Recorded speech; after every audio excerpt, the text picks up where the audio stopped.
달코한 말씀, 행복한 하루, 말씀 묵상 시작하도록 하겠습니다. 오늘 우리가 함께 묵상할 말씀은 신약성경 마태복음 26장 57절에서 75절 말씀입니다. 예수를 잡은 자들이 그를 끌고 대제사장 가야바에게로 가니 거기 서기관과 장로들이 모여 있더라. 베드로가 멀찍이 예수를 따라 대제사장의 집들에까지 가서 그 결말을 보려고 안에 들어가 하인들과 함께 앉아 있더라. 대제사장들과 온 공회가 예수를 죽이려고 그를 칠 거짓 증거를 찾으매 거짓 증인이 많이 왔으나 얻지 못하더니 후에 두 사람이 와서 이 사람의 말이 내가 하나님의 성전을 헐고 사흘 동안에 지을 수 있다 하더라.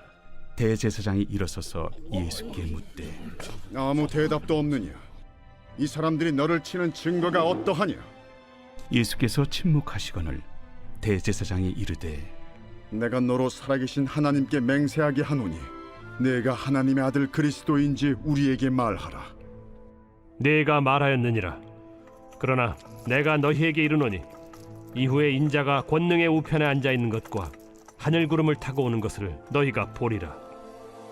이에 대제사장이 자기 옷을 찢으며 이르되 그가 신성 모독하는 말을 하였으니 어찌 더 증인을 요구하리요? 보라, 너희가 지금 이 신성 모독하는 말을 들었도다. 너희 생각은 어떠하냐? 그는 사형에 해당하니라. 하고 이에 예수의 얼굴에 침 뱉으며 주먹으로 치고 어떤 사람은 손바닥으로 때리며 그리스도야, 우리에게 선지자 노릇을 하라. 너를 친 자가 누구냐? 베드로가 바깥들에 앉았더니 한 여종이 나와 이르되 너도 갈릴리 사람 예수와 함께 있었도다. 베드로가 모든 사람 앞에서 부인하여 이르되 나는 네가 무슨 말을 하는지 알지 못하겠노라. 하며 앞문까지 나아가니 다른 여종이 그를 보고 거기 있는 사람들에게 말하되 이 사람은 나사렛 예수와 함께 있었도다. 베드로가 맹세하고 또 부인하여 이르되 나는 그 사람을 알지 못하노라. 조금 후에 곁에 섰던 사람들이 나와 베드로에게 이르되 너도 진실로 그 도당이라. 네 말소리가 너를 표명한다. 그가 저주하며 맹세하여 이르되 나는 그 사람을 알지 못하노라. 하니 곧 달기 울더라. 이에 베드로가 예수의 말씀에 닭 울기 전에 네가 세 번 나를 부인하리라. 하심이 생각나서 밖에 나가서 심히 통곡하니라.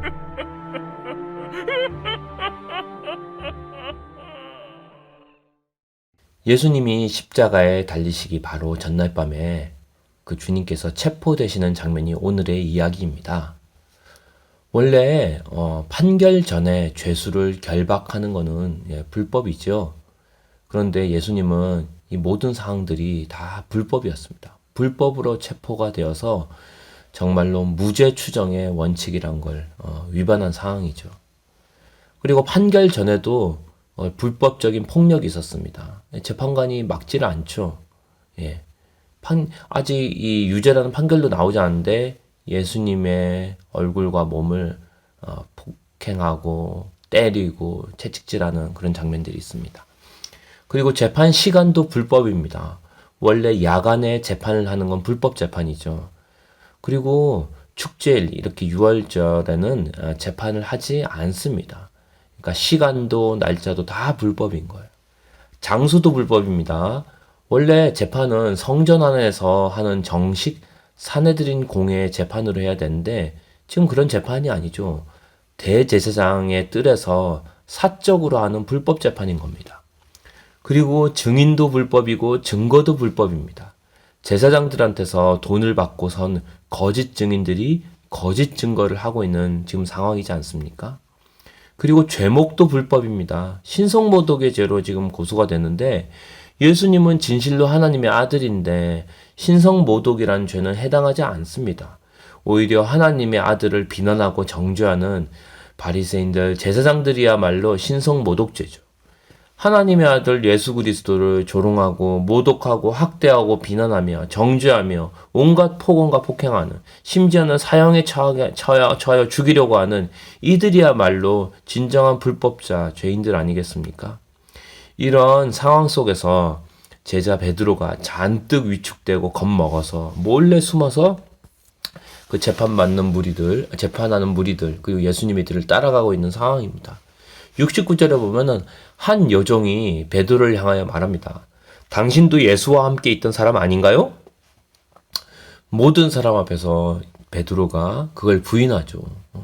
그리고 71절에 또 다른 여종이 말합니다. 당신은 나사렛 예수와 함께 있던 자다.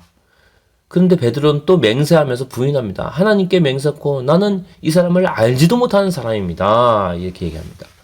73절에 보면은 또 다른 사람들이 너도 예수와 한 패거리다 라고 베드로를 지명하자 베드로가 이젠 저주하면서 맹세를 합니다. 내가 이 사람을 알면, 예수를 알면 지옥에 가도 좋다 이렇게 맹세를 하면서 막 같이 저주에 동참하죠. 예.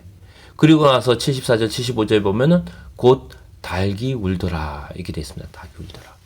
자, 예수님이 미리 예언하셨습니다. 닭이 울기 전에 3번 나를 부인할 것이다. 누가? 베드로가. 이 베드로의 영혼을 후벼 파는 닭 울음소리. 얼마나 가슴이 저릴까요? 얼마나 자신에 대해 비참한 마음일까요? 예. 그렇게 호언장담했는데 예수님 말씀하신 대로 정확하게 예수님을 3번이나 부인하고 배신하는 그런 자기 자신의 바닥을 보게 되는 거죠. 그런데 하지만 이 말씀을 보면서 우리가 깨달아야 될 게 있습니다.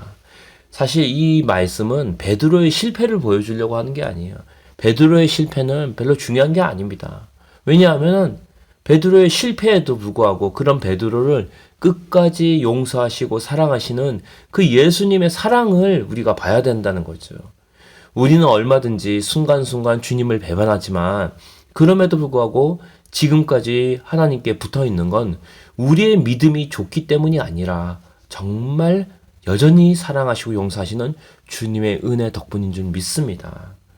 우리는 베드로처럼 안 그럴 것 같죠? 저도 청년 때는 그렇게 생각했습니다. 베드로 정죄하면서 예수님을 3번이나 부인하더니 뭐 이런 나쁜 놈이 있나. 하지만 우리는 똑같습니다. 우리도 베드로의 상황이 되면 얼마든지 그 이상으로 주님을 배반할 수 있다는 거죠. 주님은 베드로가 주님을 버릴 것을 3번이나 부인할 것을 알고 계셨습니다. 그럼에도 끝까지 사랑하셨죠. 그 부활하신 주님의 사랑과 용서로 베드로는 다시 회복이 됩니다. 그리고 이제는 절대로 주님을 부인하지 않는 불굴의 사도로 거듭나게 됩니다. 오늘도 우리는 가룟 유다나 베드로보다 나을 게 하나도 없는 사람들입니다.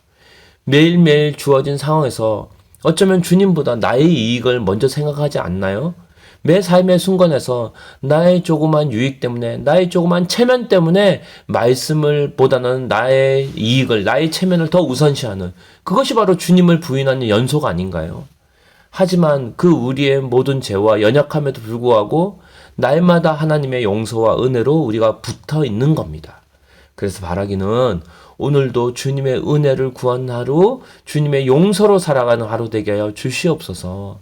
다른 사람의 실족함을 쉽게 정죄하고 판단하기보다 그런 영혼조차도, 나 같은 죄인조차도 끝까지 용서하시고 붙드시는 주님의 은혜가 넘어진 영혼, 주님을 떠난 영혼들 또 우리에게 있기를 함께 기도하는 시간 가지기를 원합니다.